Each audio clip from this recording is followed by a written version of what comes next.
Hi hello வணக்கம் and welcome to Agnes creations. இன்றைக்கி நம்ம சேனலில் நம்ம பார்க்க போகிறது ஒரு சூப்பரான ஒரு ஈவினிங் மீல். நம்ம என்ன செய்யலாம், ஒரு கொள்ளு வச்சு எப்படி நம்ம சாப்பிட்லாம் அப்படின்னு தான் பார்க்க போகிறோம். முதல்ல வந்து நல்ல கொள்ளு வந்து ஒரு 4 மணி நேரம் நல்லா ஊற வச்சுட்டு வேக வச்சு எடுத்துக்கணும். பார்த்திங்கன்னா நல்லா உதிரியாக இருக்கணும். நான் வந்து குக்கரில் வைக்கல, ஒரு 4 hours நல்லா ஊற வச்சுட்டு அதுக்கப்புறமா வந்து நார்மலாக தண்ணி விட்டு பாத்திரத்தில் வந்து வேக வச்சு எடுத்திருக்கேன்.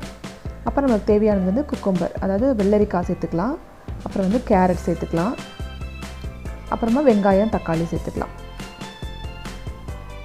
இப்போ இதில் நம்ம கொஞ்சமாக லெமன் ஜூஸ் ஆட் பண்ணிக்கிறோம். அப்புறமா கொஞ்சமாக பிங்க் சால்ட், ஹிமாலயன் சால்ட் கொஞ்சம் சேர்த்துக்கிறோம். கூட வந்து டேஸ்ட்டுக்காக கொஞ்சம் பெப்பர் சேர்த்துக்கிறோம். இதெல்லாம் நம்ம நல்லா மிக்ஸ் பண்ணிக்கணும். பொதுவாக வந்து வெயிட் லாஸ் பண்ணணும்னு நினைக்கிறவங்க இல்லை டயட்டில் இருக்கவங்களுக்கு ஈவினிங் என்ன சாப்பிட்றது அப்படிங்கிறது தெரியாது. நான் வந்து ஒரு 6:30க்கு என்னோடய மீலை வந்து கம்ப்ளீட் பண்ணிவிடுவேன்.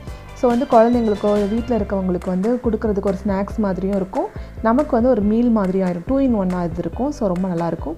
இப்போ கொஞ்சமாக வந்து அந்த க்ரீமி ஸ்ட்ரெச்சருக்கு வந்து தயிரில் பெப்பர் போட்டு நல்லா அடிச்சுட்டு அதை மேலே போட்டுக்கலாம். போட்டுட்டு இதை நம்ம மிக்ஸ் பண்ணிவிட்டு அப்படியே சாப்பிட வேண்டியதான். கொத்தமல்லி தழை அதெல்லாம் வந்து நம்மளோட இஷ்டம் தான், நம்ம வேணுன்னா சேர்த்துக்கலாம். இதுவே போதும், இதுவே ரொம்ப டேஸ்ட்டாக இருக்கும். நல்ல வயிறை வந்து ஃபில் பண்ணும். எக்ஸ்ட்ரா எதுவும் சாப்பிடணும் அப்படின்னு தோணாது. மறுநாள் வரைக்கும் இது வந்து நம்ம வயிற்றுக்கு வந்து ஃபுல்லாகிடும், பசிக்காது. ஸோ கொள்ளு வந்து உடல் இளைக்கிறதுக்கு வந்து ரொம்ப நல்லது. ஸோ கொள்ளு வந்து வாரத்தில் ஒரு 2 daysலேருந்து 3 days வரைக்கும் நம்ம வந்து நம்மளோட மீலில் வந்து எடுத்துக்கலாம். இது வந்து ஒரு ஸ்நாக்ஸ் மாதிரி இல்லாமல் ஒரு மீல் மாதிரி இருக்கும்.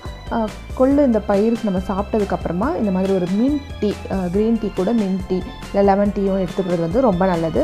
நம்ம வயிறை வந்து ரொம்ப ஃபுல்லாக வச்சுக்கும். உங்களுக்கு இந்த வீடியோ பிடிச்சிருக்குன்னு நினைக்கிறேன். வீடியோ பிடிச்சிருந்தா லைக் பண்ணுங்கள், ஷேர் பண்ணுங்கள், சப்ஸ்கிரைப் பண்ணுங்கள். வீடியோ பார்த்ததுக்கு நன்றி.